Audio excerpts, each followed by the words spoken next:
2024 bisini tet am sumungo passenger rono dati sebugot lang di nei sanlai tini hanyo hai office gerau klai deputation rile yoka naikhungni shiksha bhabono hadojak orun porijak rok 2025 bisio hapangno rajyo regino tet porikha passenger paikha piaba sebugot langani bisini lai tongka langya abon bangino dati sebugot langani sanmuki salaiya porok ini তখন আমাদেরকে August মাস time দেওয়া হয়েছিল যে August মাসের মধ্যে আমাদের merit list out করা হবে, কারণ তখন কিছু প্রবলেমস টিআরপিটি জানিয়েছিল যে এনআইএসের এবং আরও কিছু কেসের নাকি কিছু প্রবলেমস আছে।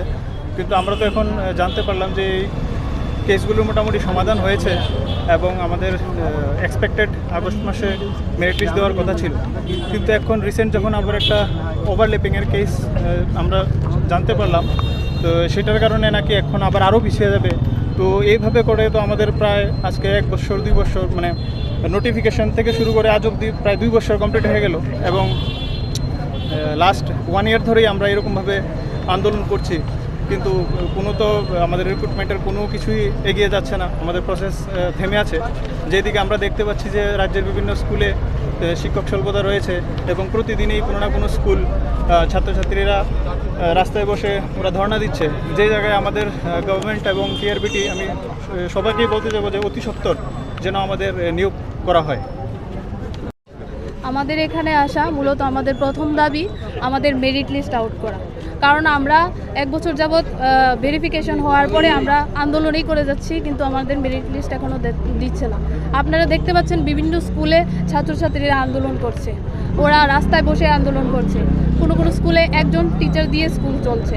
তো এগুলো তো স্টুডেন্টদের ভবিষ্যৎ তো আর কেসের জন্য অপেক্ষা করবে না, আমাদের ভবিষ্যৎও আর কেসের জন্য অপেক্ষা করবে না। আমাদেরও তো বয়স হচ্ছে, আমাদের বয়স তো আর কেসের জন্য আটকে থাকবে না। তো আমরা টিআরবিটি স্যার আর সিএমের কাছে আমরা এই দাবি করছি যেন আমাদের অতি দ্রুত নিয়োগ করা হয়, এই দাবি আমার। এই নিয়ে কতবার আপনারা এখানে অনেকবার এসেছি, আপনারা তো দেখতেই পাচ্ছেন, আপনারা যারাই তো আমরা আন্দোলনের তাদের কাছে যাচ্ছে, যে দেখতে পাচ্ছে যে আমরা কত কষ্টে আছি, যে এত বছর হয়ে গেল যে আমরা 24 নোটিফিকেশন, 25 এক্সাম দিয়েছি, 26 আমাদের সব হয়েছে, ভেরিফিকেশন করেছি, তারপর আমাদের মেরিট লিস্ট, তারপর এনআইএসের কেসের সম্পর্কে আপনারা জানতেই পারেন, মে মাসে আমাদের মেরিট লিস্ট দেওয়ার কথা ছিল কিন্তু দেয়নি, কারণ এনআইএসের কেস হয়ে গেছিলো। ওখান থেকে কোর্ট থেকে বলা হয়েছিল যে প্রসেসটা স্টপ রেখে তাদেরকে ইনক্লুড করে তারপর মেরিট লিস্ট দেওয়ার কথা। তারপর আমাদের টিআরবিটি থেকে চেয়ারম্যান স্যার বলেছিলেন আগস্ট মাসে দেওয়া। এখন কি হয়েছে যে এখন আরেকটা ওভারলিপিং কেস হয়েছে, যেটা 8 জন বড় না 1800 জন বড়, আমরা 1800 জন ক্যান্ডিডেট আছে, 8 জনের জন্য আমাদের সবাইকে আটকে রাখা হয়েছে। এটা কি ঠিক? আপনি বলুন, কোর্ট থেকে যদি স্টে অর্ডার দেয় তাহলে একটা রিক্রুটমেন্ট প্রসেস আটকে থাকে। আপনারা জিআরপিটি বলুন, আরও বিভিন্ন দপ্তর দেখুন যে ওইখানে কেস হয়েছে কিন্তু রিক্রুটমেন্ট প্রসেস কিন্তু আটকে থাকেনি। কোনো জায়গায় লেখা নেই যে রিক্রুটমেন্ট প্রসেস একটা কেস হলে আটকে থাকতে হবে, এই কথাটা কোনো জায়গায় লেখা নেই। তো আমাদের ভবিষ্যৎ তো এইভাবে চলে যাচ্ছে না, আমাদের জীবন থেকে যে বয়সগুলো চলে যাচ্ছে এগুলো কি ওরা ফিরিয়ে দিতে পারবে?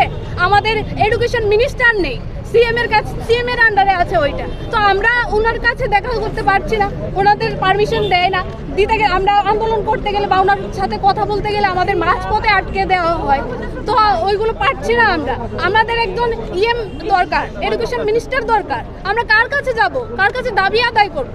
এখানে আসলে আমাদের বারবার ফিরিয়ে দেওয়া হয় যে তোমরা হবে দেওয়া হবে, তারপর এখন বলা হয় কি যে এখন নতুন করে কেস হয়েছে তোমরা অপেক্ষা করো।